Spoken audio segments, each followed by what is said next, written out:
The screen of my phone glowed in the dark room, illuminating a single photo. My sister and my mother stood in the center of a lavish country club dining room, raising crystal champagne glasses under a massive chandelier. The caption underneath read, "Only the people who matter." So blessed. They were celebrating my sister's wedding rehearsal. They explicitly uninvited me last week. I stared at the smiles on their faces. My jaw tightened until my teeth ground together. I opened my banking app. I navigated straight to the recurring transfers page. For 3 years, a $2,500 payment left my account on the first of every month to keep the roof over their heads. My thumb hovered over the glowing red button for a fraction of a second. Then I pressed cancel. I am 34 years old, and I spend my days teaching high school English. I deal with entitled teenagers, tantrums, and fabricated excuses for a living. But the hardest students I ever had to manage were the people who shared my last name. Growing up, my mother always called my sister Madison, the sensitive one. That was her code word for expensive. Madison needed the cheerleading uniforms, the private tutors, the brand new car because she was fragile. I was the sturdy one, the reliable one, the one who could handle wearing thrift store clothes and working double shifts. They thought my silence was weakness. They did not realize it was just patience running out. To my mother and sister, I was not a person, I was a communal asset, a utility meant to be drained so their lives could remain comfortable. They honestly believed that because we shared DNA, my money, my time, and my credit score inherently belonged to them. The wedding was just the final insult. Madison had demanded a lavish destination-style wedding in Charlotte, North Carolina, and my mother told me that due to venue capacity constraints, they had to keep the guest list to the inner circle. The inner circle, the people who matter, the people who were not currently funding the mortgage on the house they slept in. 3 weeks passed since I canceled the payment. The quiet in my apartment was intoxicating. I stopped waiting for the inevitable phone calls asking for emergency cash. But the silence broke on a Tuesday afternoon. The bank had started calling my mother. My phone buzzed on my desk during my planning period. It was a text from Rachel. My mother, the bank made a mistake. Fix it before Madison's big day. Do not be selfish.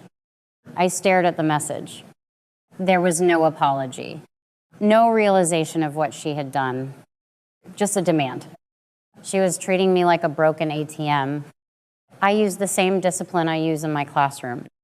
I did not engage with the tantrum. I left the message on read and locked my screen. The next morning, the real betrayal surfaced. I received an automated email from the bank. The subject line read, "Refinance escrow dispersed." My stomach dropped. I was still listed as a guarantor on my parents' original mortgage. A mistake I made 3 years ago when my father lost his job. But I had not signed any new paperwork. I grabbed my keys, skipped my lunch break, and drove straight to the local branch. I demanded to see Jason Bennett, the branch manager I had dealt with for years. I sat in his office, the air conditioning humming overhead, and asked him to pull the file. Jason turned his monitor toward me. The screen showed a newly approved cash-out refinance for $150,000. The equity in the house was completely stripped. Jason pointed to the digital signature log.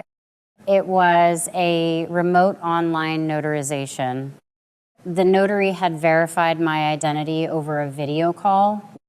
I asked Jason to show me the video screenshot on file. He clicked the attachment. My breath caught in my throat.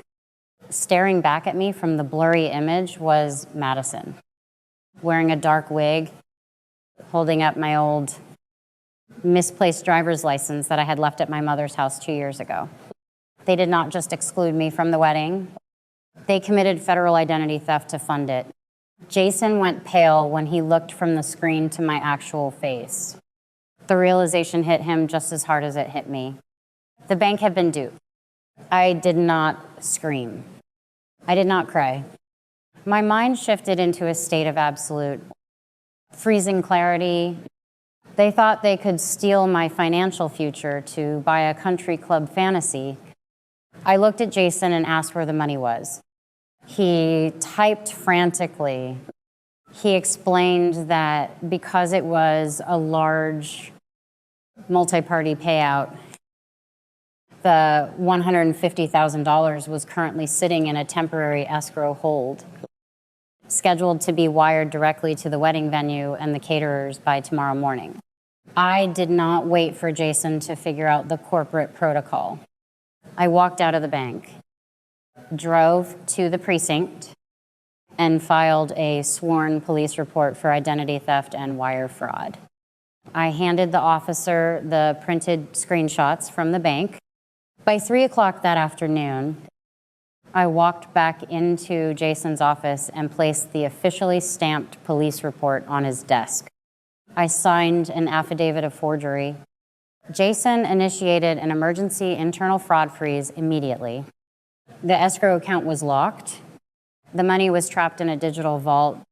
Jason looked at me with wide eyes and said he could only hold the funds for 48 hours without a judge's order.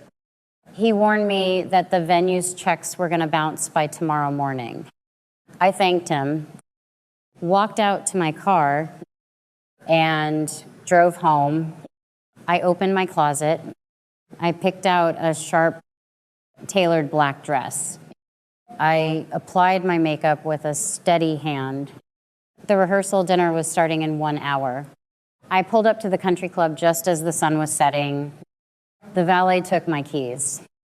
I walked up the marble steps and pushed open the heavy oak doors to the private dining room. The room was dripping in white florals and gold accents. Madison's wealthy future in-laws were seated around a massive banquet table, laughing and drinking expensive wine. Madison sat at the head of the table, wearing a designer silk gown, glowing under the adoration of the crowd. Rachel sat next to her, holding a champagne flute. I walked in just as the frantic event coordinator rushed over to Rachel and Madison. The coordinator's face was flushed. She leaned down and whispered frantically.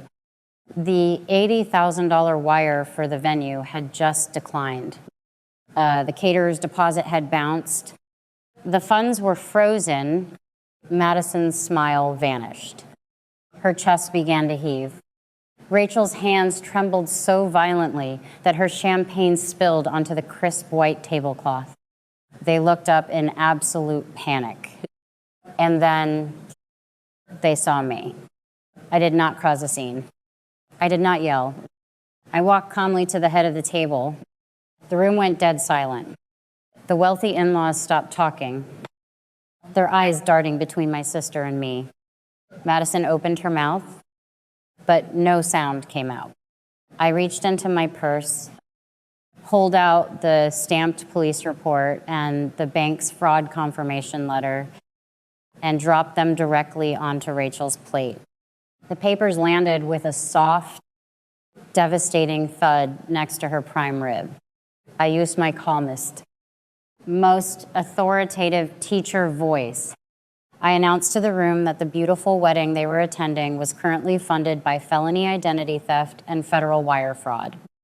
I told them the bank had frozen the stolen assets. The police were investigating the remote notary video, and the venue was not getting a single dime. Madison let out a suffocating gasp. Rachel tried to grab the papers, her face ashen, stammering that it was a family misunderstanding. The groom's father stood up, his face red with shock and indignation, demanding to know what was going on. I did not stick around to mediate.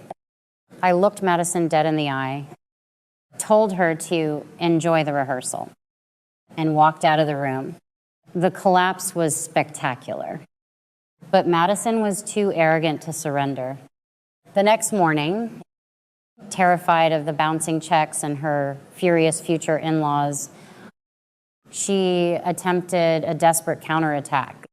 She sent a mass private email to the groom's entire extended family, copying our mutual friends. She claimed I was having a severe mental breakdown, that I was insanely jealous of her happiness, and that I had maliciously hacked into my parents' accounts to extort them and ruin her big day. It was a pathetic, gaslighting lie designed to make me look like a monster. She thought I would write an emotional defense. She thought I would beg them to believe me. I did no such thing. I simply hit reply all. I did not type a single word of defense. I attached the officially stamped police report for identity theft. I attached the bank's fraud alert detailing the fake ID used in the video call. And I tagged the groom's father. Because a pending federal fraud investigation puts a massive liability on a wealthy family, they did not hesitate. The groom's family ran a quick check with their own corporate lawyers.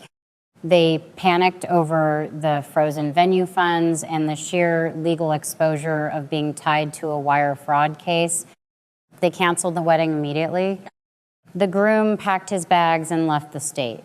A week later, the detective assigned to my case used the IP address from Madison's desperate mass email to subpoena her laptop. It was a direct match to the device used to log into the remote notary session. Her desperate lie to save her image created the exact paper trail the authorities needed to secure the warrant. Madison was left facing a grand jury indictment in a rented, unpaid wedding dress. The house went into foreclosure 2 months later.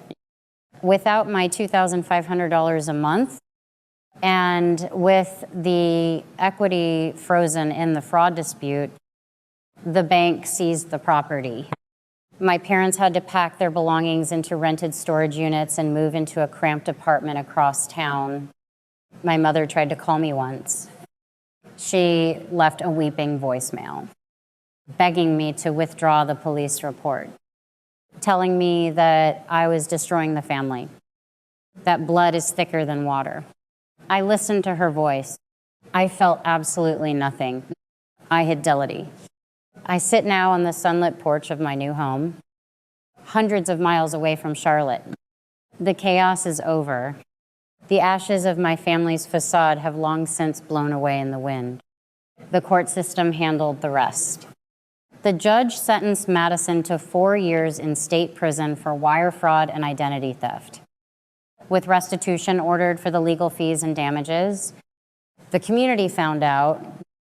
Of course, the country club gossiped, the church whispered, and Rachel could no longer show her face at the grocery store without being stared at. They lost their freedom, their home, and their precious reputation. I have spent the last year analyzing the entitlement of toxic people. I used to wonder why they thought they could steal from me and still call me the villain. I realize now it is because they never viewed me as a human being. I was a resource. And the moment a resource develops boundaries, the narcissist cries abuse. If you are currently funding the lives of people who treat you like a ghost, I need you to understand 3 rules. Rule number 1, blood does not make you family. Respect does. Sharing DNA is a biological accident. Loyalty is a daily choice. If someone uses the word family only as an invoice to extract your resources, they are not your family. They are parasites wearing a familiar face. Rule number 2, the price of peace is often being labeled the bad guy. You have to be willing to let them paint you as the villain in their delusional story in order to be the hero of your own life. Accept the villain label. Wear it like armor. Let them hate you while you sleep in peace. Rule number 3, consequences are not cruelty. Letting someone face the legal, financial, and social repercussions of their own malicious actions is not revenge. It is simply justice. You are not required to be a human shield for someone else's karma. When they light the match, let them burn. I do not check my blocked messages anymore. I spend my weekends with friends who celebrate my presence, not just my wallet.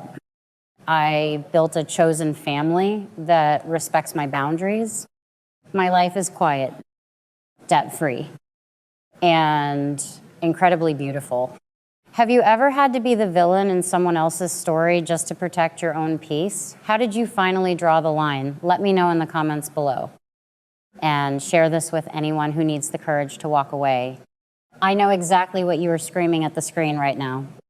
You are sitting there thinking, why did she pay their mortgage for 3 whole years? Why did she put up with the disrespect for so long? If they treated her like a walking ATM, why didn't she just cut them off sooner? It is incredibly easy to judge from the outside. But let me decode exactly what happened here. Because this protagonist was not stupid. She was trapped in something psychologists call the slot machine effect, or intermittent reinforcement. Toxic families do not treat you terribly 100% of the time. If they did, you would leave immediately. Instead, they give you tiny, unpredictable crumbs of validation. A forced smile at a holiday, a rare compliment.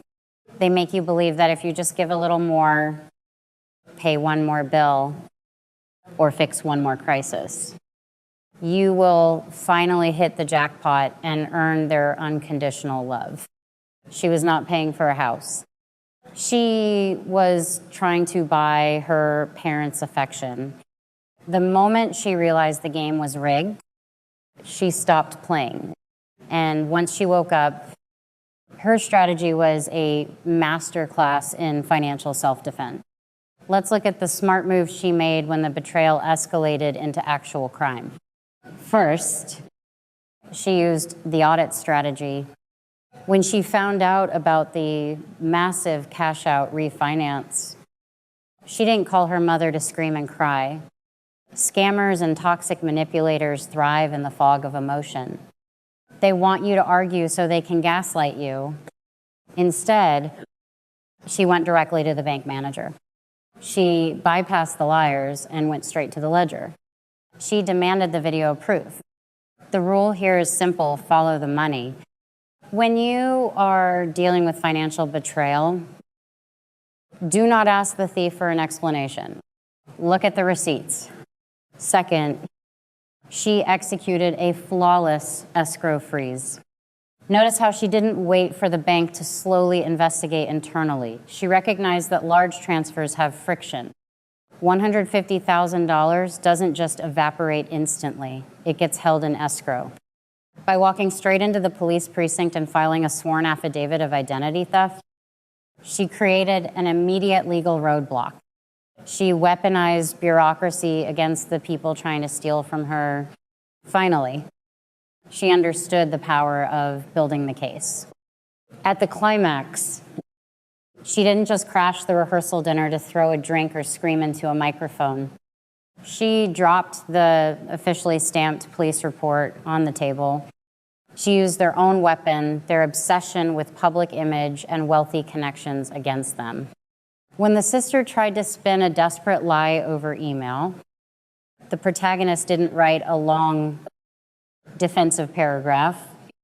She replied with the cold, hard, stamped documents. Facts do not need a raised voice. The ultimate lesson here is about recognizing your own worth. The people who truly love you will never ask you to set yourself on fire just to keep them warm. Trust is earned, not owed. You are completely allowed to walk away from people who hurt you, even if you share a last name. Your peace of mind is the most valuable asset you own. Do not let anyone steal it. If you have ever had to financially cut off a toxic relative, how did you handle the guilt trip? Drop your story in the comments below. Make sure to subscribe for more insights on protecting your mind, your money, and your boundaries. Stay safe and stay smart. I know exactly what you are screaming at the screen right now. You are sitting there thinking, why on earth did she pay their mortgage for 3 whole years? Why did she put up with that disrespect? If they treated her like a walking ATM, why didn't she just cut them off the first time they crossed the line? It is incredibly easy to judge from the outside, but let me decode exactly what happened here, because our protagonist was not stupid. She was trapped in a psychological cycle called the slot machine effect, also known as intermittent reinforcement. Toxic families do not treat you terribly 100% of the time. If they did, you would leave immediately. Instead, they give you tiny, unpredictable crumbs of validation, a forced smile at a holiday, a rare compliment. They make you believe that if you just give a little more, pay one more bill, or fix one more crisis, you will finally hit the jackpot and earn their unconditional love. She was not paying for a house. She was trying to buy her parents' affection. The moment she realized the game was rigged, she stopped playing. And once she woke up, her strategy was an absolute masterclass in financial self-defense. Let's look at the street smart move she made when the betrayal escalated into actual crime. First, she used the audit strategy. When she found out about the massive cash out refinance, she didn't call her mother to scream and cry. Scammers and toxic manipulators thrive in the fog of emotion. They want you to argue so they can gaslight you. Instead, she went directly to the branch manager. She bypassed the liars and went straight to the ledger. She demanded the video proof. The rule here is simple: follow the money. When you are dealing with financial betrayal, do not ask the thief for an explanation. Look at the receipts. Second, she executed a flawless escrow freeze, which in this case acted as the ultimate buyout for her freedom. Notice how she didn't wait for the bank to slowly investigate internally. She recognized that large transfers have friction. $150,000 doesn't just evaporate instantly, it gets held in escrow. By walking straight into the police precinct and filing a sworn affidavit of identity theft, she created an immediate legal roadblock. She weaponized bureaucracy against the people trying to steal from her, effectively buying back her financial independence. Finally, she understood the power of building the case. At the climax, she didn't just crash the rehearsal dinner to throw a drink or scream into a microphone. She dropped the officially stamped police report on the table. She used their own weapon, their obsession with public image and wealthy connections, against them. When the sister tried to spin a desperate lie over email, she didn't write a long, defensive paragraph. She replied with the cold, hard, stamped documents. Facts do not need a raised voice. The strangest part was not watching them lose everything. The strangest part was realizing how peaceful my life became when I stopped rescuing people who only loved me when I was useful. For years, I thought being the dependable daughter meant proving I could survive anything. Their insults, their demands, their silence when I was hurting. But survival is not the same as love. Endurance is not the same as loyalty. And a family that only calls when the mortgage is due is not a family. It is a billing department with your last name. Sometimes I still think about that country club dining room. The flowers, the champagne, the expensive smiles. and Madison's sitting there like the whole world existed to protect her fantasy. She thought I came to ruin her wedding. She never understood I came to save myself. That is the part toxic people never understand. When you finally stop paying, stop explaining, stop begging, and stop covering for them. They call it revenge, but it is not revenge. It is recovery. Now, every month. When the first day comes, I do not send a payment. I do not answer a guilt trip. I do not brace for disaster. I simply live, and if they think I destroyed the family, let them. Because the truth is, I only stopped funding the lie. The ultimate lesson here is about recognizing your own worth. The people who truly love you will never ask you to set yourself on fire just to keep them warm. Trust is earned, not owed. You are completely allowed to walk away from people who hurt you, even if you share a last name. Your peace of mind is the most valuable asset you own. Do not let anyone steal it. If you have ever had to financially cut off a toxic relative, how did you handle the guilt trip? Drop your story in the comments below. Make sure to subscribe for more insights on protecting your mind, your money, and your boundaries. Stay safe and stay smart.